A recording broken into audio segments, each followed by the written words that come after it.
pujian minggu hari ini, yuk kita saat teduh dulu ya. Saat teduh dimulai.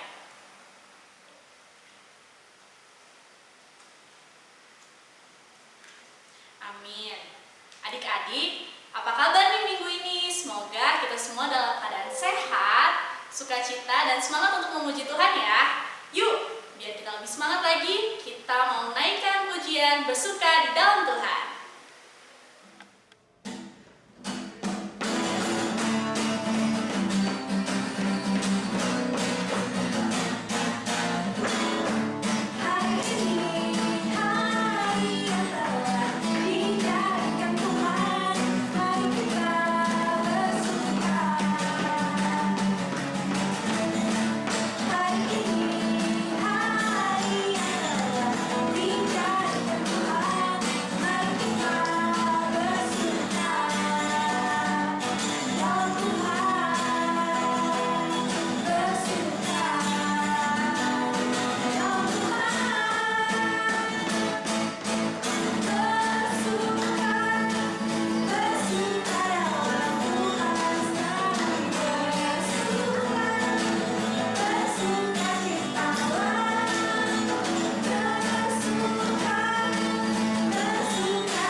Di dalam nama Allah Bapa dan nama anaknya Tuhan Yesus Kristus dan nama Roh Kudus yang menciptakan langit dan bumi.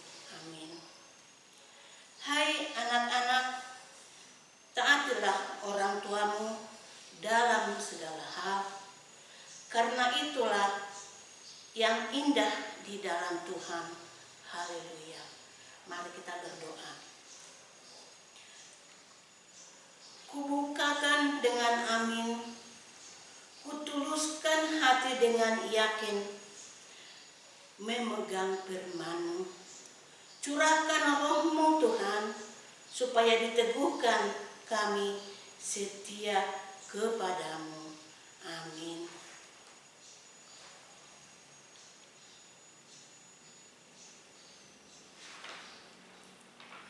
Hukum Tuhan untuk kita minggu ini diambil dari hukumnya yang ketiga dan maksudnya.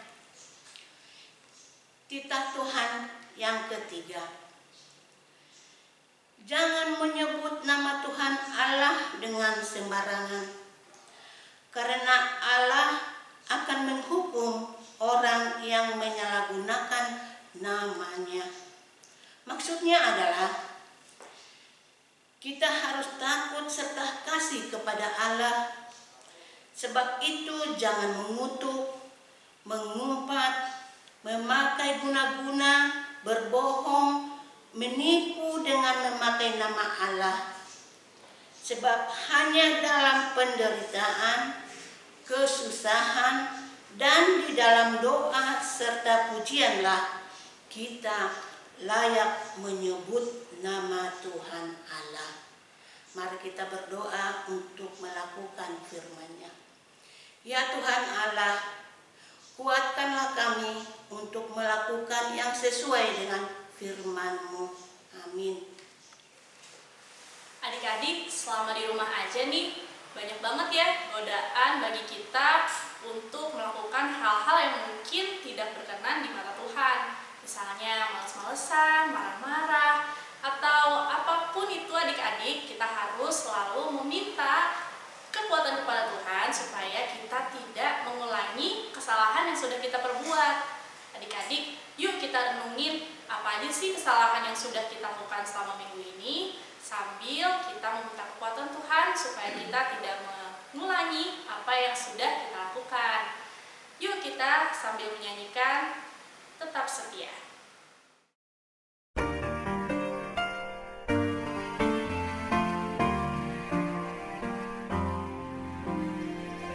Selidiki aku,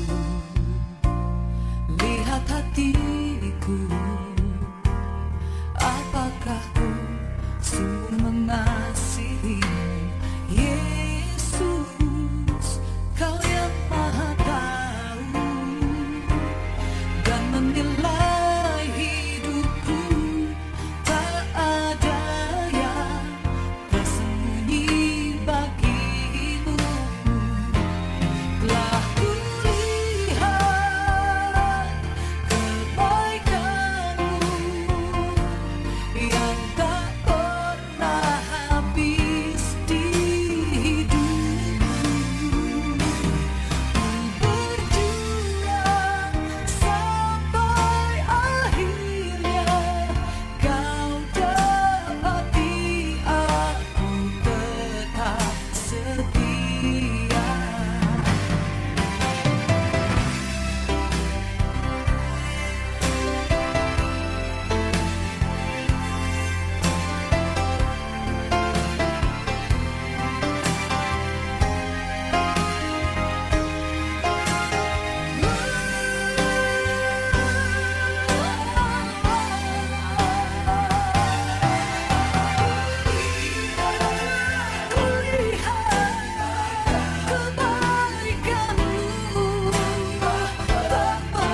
Tak pernah habis di hidupku.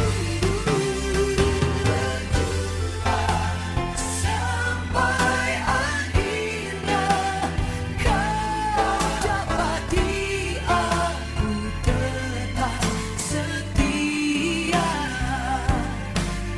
Berjuang sampai akhirnya Kau dapati aku tetap setia.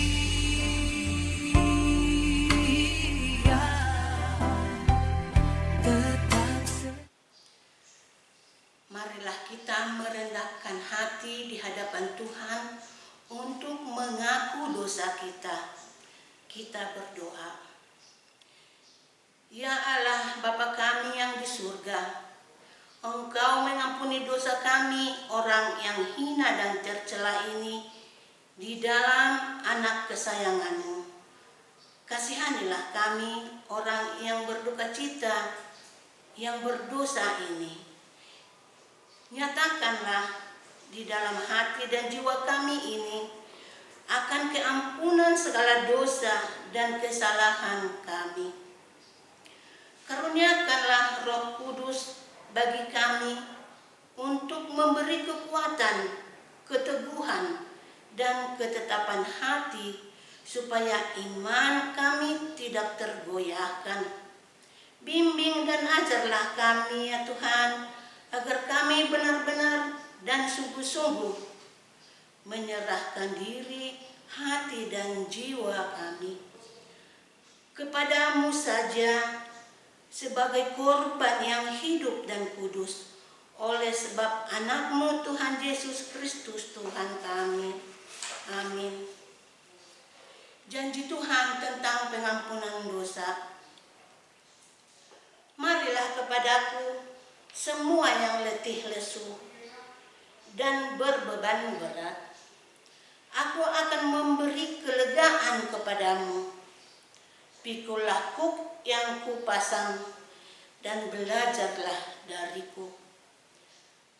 Karena aku lemah lembut dan rendah hati dan jiwamu akan mendapat ketenangan. Sebab kuk yang kupasang itu enak dan bebanku pun ringan. Kemuliaan bagi Allah di tempat yang maha tinggi. Epistel untuk kita minggu ini diambil dari 1 Petrus 3 ayatnya yang ke-18 sampai 22. Inang akan bacakan untuk kita semua. Dibuka Alkitabnya ya, kita bareng-bareng membacanya. 1 Petrus 3 ayat 18 sampai 22.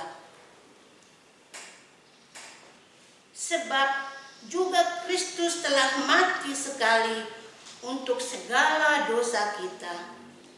Ia yang benar untuk orang-orang yang tidak benar, supaya ia membawa kita kepada Allah. Ia yang telah dibunuh dalam keadaannya sebagai manusia, tetapi yang telah dibangkitkan menurut roh. Dan di dalam roh itu juga ia pergi memberitakan Injil kepada roh-roh yang di dalam penjara, yaitu kepada roh-roh mereka yang dahulu pada waktu Nuh tidak taat kepada Allah, ketika Allah tetap menanti dengan sabar waktu Nuh sedang mempersiapkan bahteranya, di mana hanya sedikit, yaitu 8 orang yang diselamatkan oleh air bah itu. Juga kamu sekarang diselamatkan oleh kiasannya, yaitu baptisan. Maksudnya bukan untuk membersihkan kenajisan jasmani, melainkan untuk memohonkan hati nurani yang baik kepada Allah oleh kebangkitan Yesus Kristus, yang duduk di sebelah kanan Allah setelah ia naik ke surga, sesudah segala malaikat kuasa kekuatannya ditaklukkan kepadanya. Demikianlah firman Tuhan. Berbahagialah orang yang mendengarkan firman Allah serta memeliharanya. Amin. Adik-adik, kita bersyukur ya karena kita bisa hidup di situasi kita saat ini semuanya karena anugerah dari Tuhan, karena pengorbanan yang sudah Tuhan sediakan dan semua berkat yang sudah Tuhan sediakan. Kita harus selalu bersyukur kepada Tuhan. Adik-adik, yuk dengan lebih bersemangat kita naikkan pujian sebab Dia hidup.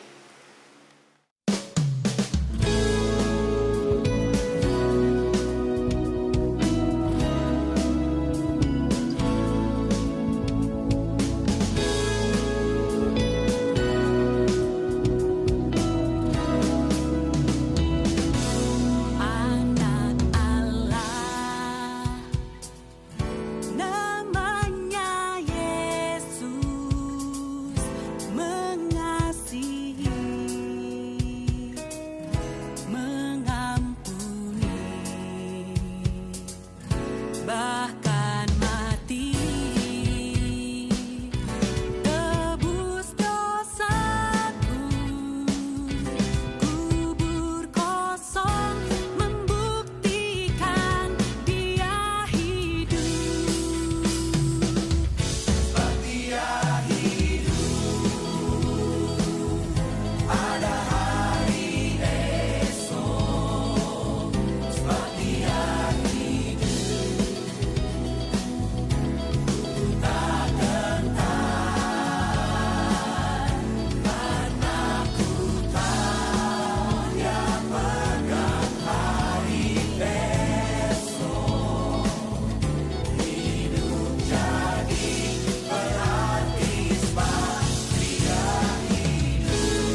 marilah kita sama-sama mengaku iman kepercayaan kita sebagaimana teman-teman seiman di seluruh dunia. Kita bersama-sama mengucapkannya. Aku percaya kepada Allah Bapa yang Maha Kuasa, Khalik langit dan bumi. Aku percaya kepada Yesus Kristus, anaknya yang tunggal Tuhan kita, yang dikandung daripada Roh Kudus, lahir dari anak darah Maria, yang menderita sengsara di bawah pemerintahan Pontius Pilatus, disalibkan, mati dan dikuburkan, yang turun ke dalam kerajaan maut. Pada hari yang ketiga, bangkit pula dari antara orang mati, naik ke surga, duduk di sebelah kanan Allah Bapa yang Maha Kuasa. Dari sana akan datang kelak untuk menghakimi orang yang hidup dan yang mati.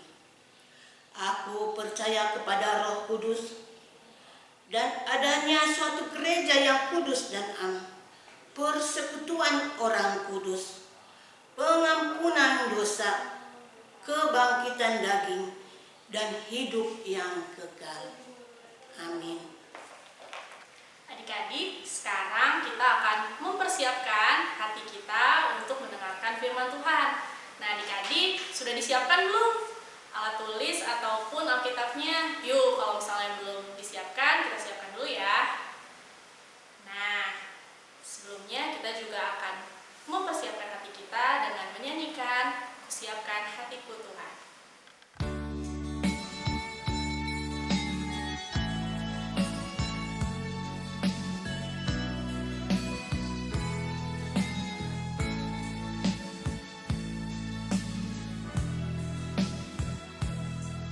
Kusiapkan hatiku Tuhan untuk dengar firman-Mu saat ini. Ku sujud menyembah-Mu Tuhan, masuk hadirat-Mu saat ini. Curahkan urapan-Mu Tuhan bagi jemaat-Mu saat ini.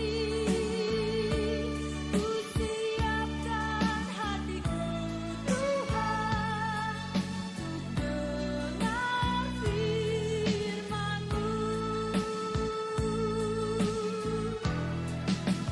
Firman-Mu Tuhan tiada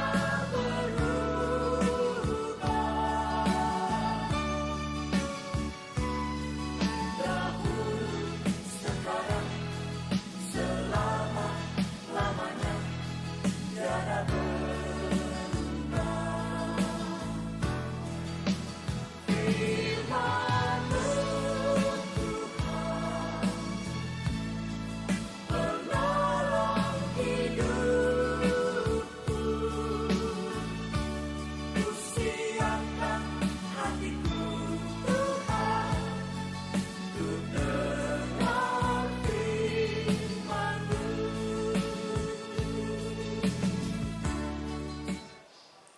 Kita berdoa. Bapa yang di surga, Bapa yang baik, kami mengucap syukur ya Tuhan kehadirat-Mu, karena Engkau begitu baik. Engkau memberikan kami waktu untuk mendengarkan firman-Mu.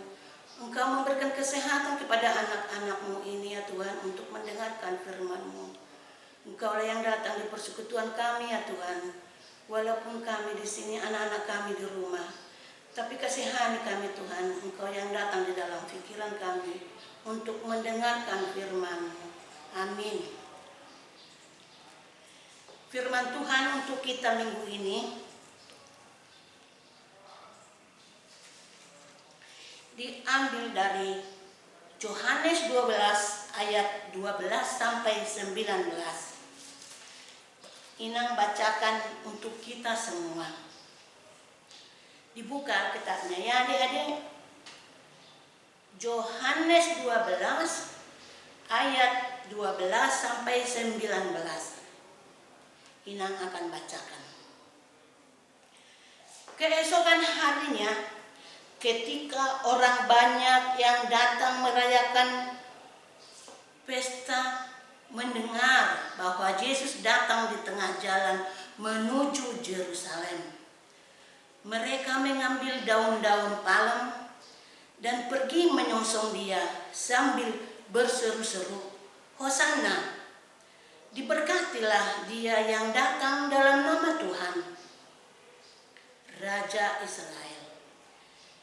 Yesus menemukan seekor keledai muda.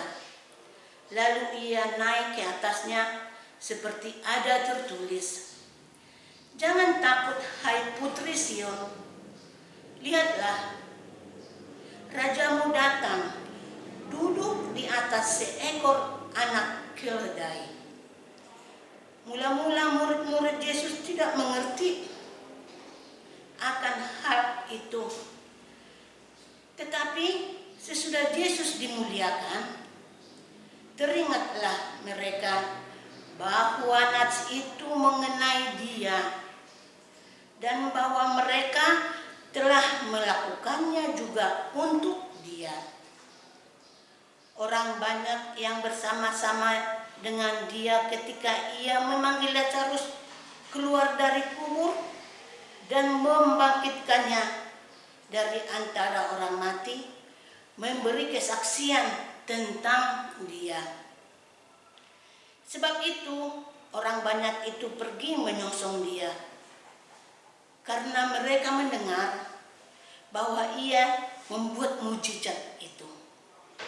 Maka kata orang-orang Farisi seorang kepada yang lain,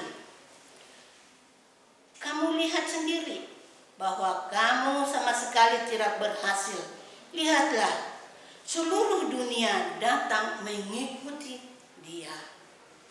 Demikian firman Tuhan. Adik-adikku yang dikasihi Tuhan Yesus Kristus, nats kita ini membuktikan bahwa nubuatan tentang Yesus dari Perjanjian Lama yang mengatakan bahwa akan datang rajamu menemui umatnya, miliknya sendiri, yaitu bangsa Israel, di atas anak keledai. Jadi nubuatan itu telah digenapi di sini. Itu yang pertama. Yang kedua, kuasa Yesus diperlihatkan untuk kebangkitan Lazarus dari kuburnya. Itulah kuasa, hanya kuasa Yesus yang bisa membangkitkan orang mati. Dan yang ketiga, di ayat 19 dikatakan bahwa seluruh dunia mengikuti dia. Disinilah kita lihat, adik-adikku, bahwa Tuhan kita itu bukan hanya Tuhannya Raja Yahudi atau Raja bangsa Israel, tapi Raja dan Tuhan seluruh dunia. Tapi mengapa mereka katakan di sini Tuhan dielu-elukan dengan daun palem? Iya, kebiasaan orang Yahudi bila kedatangan seorang raja adalah menyambutnya dengan elu-eluan daun palem. Di Yahudi daun palem itu melambangkan kemenangan, keberhasilan. Dan mereka sambil bersorak-sorak mengatakan Hosana, yang artinya beri keselamatan sekarang. Jadi orang Yahudi di sini menginginkan keselamatan. Orang yang berkumpul di Yerusalem itu sebetulnya bukan hanya dari Yerusalem, tapi banyak dari kota-kota pinggir di Yerusalem yang datang mau melihat Yesus yang penuh dengan kuasa, yang penuh untuk membuat mujizat. Mereka mau melihat itu. Itulah yang mendorong mereka memperlakukan Yesus sebagai Raja Israel. Mereka telah melihat betapa kuasa Yesus telah membangkitkan Lazarus dan mengatakan ada saksi yang melihat bahwa Yesus melakukan mujizat-mujizat lain. Mereka mengira bahwa Yesus yang penuh kuasa ini adalah Raja yang telah lama mereka nanti-nantikan dan yang akan tampil sebagai pemimpin bangsa Yehuda. Anak-anakku yang dikasihi Tuhan kita Yesus Kristus, Yesus itu adalah Tuhan seluruh dunia. Bukan hanya Yesus, bukan hanya Tuhan, bukan hanya Raja orang Israel atau Yehuda. Motivasi penyambutan orang-orang itu berbeda dengan motivasi kedatangan Yesus. Yesus tidak datang dengan tujuan untuk menjadi Raja Israel yang penuh kuasa dengan kekuatan dan kemenangan di medan peperangan, adik-adikku, bukan. Tapi kedatangannya ke Yerusalem justru untuk mengawali kesengsaraan yang akan mencapai puncak pada kematiannya di kayu salib. Kesengsaraan yang akan membawa keselamatan bukan hanya bagi orang Israel, tetapi bagi seluruh dunia. Anak-anakku yang dikasihi Tuhan kita Yesus Kristus, kadang-kadang kita berbeda dengan Tuhan, berbeda di dalam penyambutan kita. Motivasi kita menyambut Kristus sering tidak sejalan dengan motivasi kedatangannya ke dunia ini. Kenapa? Karena Tuhan kita itu datang dengan menaiki keledai, yang artinya Dia adalah Raja Damai, yang datang dengan kerendahan hati, bukan raja yang mau berperang di medan peperangan. Adik-adikku yang dikasihi Tuhan kita Yesus Kristus, coba kita tanya hati kita masing-masing. Kita periksa kembali, motivasi apa yang bisa, motivasi apa yang telah kita ambil untuk menyambut Yesus di dalam hati kita. Apakah karena Yesus itu yang pembuat mujizat atau yang penuh dengan kuasa? Kalau hanya itu dasar kita menerima Yesus di dalam hati kita, kita tidak akan tahan kalau ada penderitaan. Motivasi kita apakah? Karena rasa syukur. Rasa syukur ya adik-adik ya, karena kita sudah dikasihi, maka kita mengasihi Tuhan karena Tuhan sudah mengasihi kita terlebih dahulu. Amin. Kita berdoa. Tuhan Yesus, Engkaulah Raja kami yang sejati, yang memberikan kebebasan kekal yang kami perlukan di dalam kehidupan kami. Terima kasih untuk kasih-Mu untuk kami ya Tuhan. Terima kasih untuk kasih-Mu untuk semua anak-anak di gereja kami ini ya Tuhan. Amin. Puji Tuhan ya adik-adik, kita bisa mendengarkan firman Tuhan yang sudah dibagikan tadi. Semoga kita bisa mengerti dan bisa melakukan firman Tuhan tersebut di kehidupan kita saat ini. Adik-adik, sekarang kita mau meresponi apa yang sudah kita dapatkan dari Tuhan. Adik-adik, yuk kita siapkan persembahan kita yang terbaik untuk Tuhan. Bagi adik-adik yang di rumah mungkin bisa dititipkan ke orang tuanya atau bisa dititipkan ke gereja atau bisa langsung transfer ke link ataupun nomor di bawah ini ya.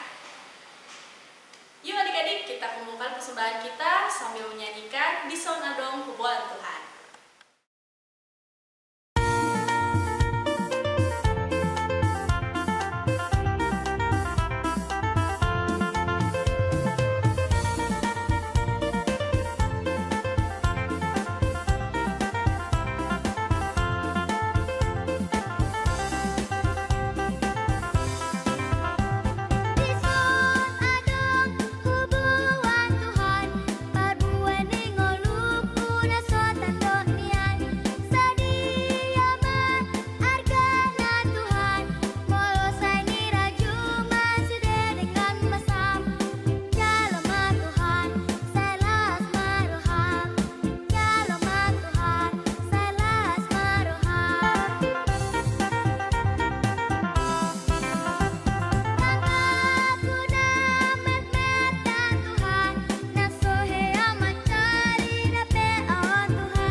Marilah kita berdoa untuk menyerahkan persembahan kita kepada Tuhan.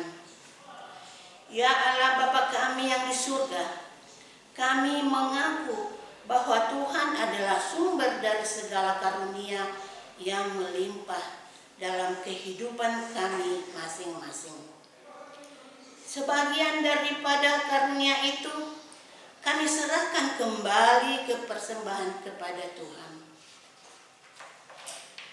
Terimalah dan berkatilah persembahan umat-Mu ini, agar dapat kami pergunakan untuk pekerjaan dan pelayanan kerajaan Tuhan di dunia ini. Bukalah hati kami untuk mengenal betapa banyak berkat dan karunia yang kami peroleh dari Tuhan, supaya kami senantiasa bersyukur kepadamu. Di dalam nama Yesus Kristus Tuhan kami. Amin. Kita berdoa doa Bapa kami. Bapa kami yang di surga, dikuduskanlah nama-Mu. Datanglah kerajaan-Mu, jadilah kehendak-Mu di bumi seperti di surga. Berikanlah kami pada hari ini makanan kami yang secukupnya, dan ampunilah kami akan kesalahan kami, seperti kami juga telah mengampuni orang yang bersalah kepada kami. Dan janganlah membawa kami ke dalam pencobaan, tetapi lepaskanlah kami daripada yang jahat. Karena Engkau yang punya kerajaan dan kekuasaan dan kemuliaan sampai selama-lamanya. Amin. Kita terima berkat dari Tuhan. Pulanglah dengan sejahtera dan terimalah berkat Tuhan. Tuhan memberkati kita dan melindungi kita. Tuhan menyinari kita dengan wajah-Nya dan memberi kita kasih karunia. Tuhan menghadapkan wajah-Nya kepada kita dan memberi kita damai sejahtera.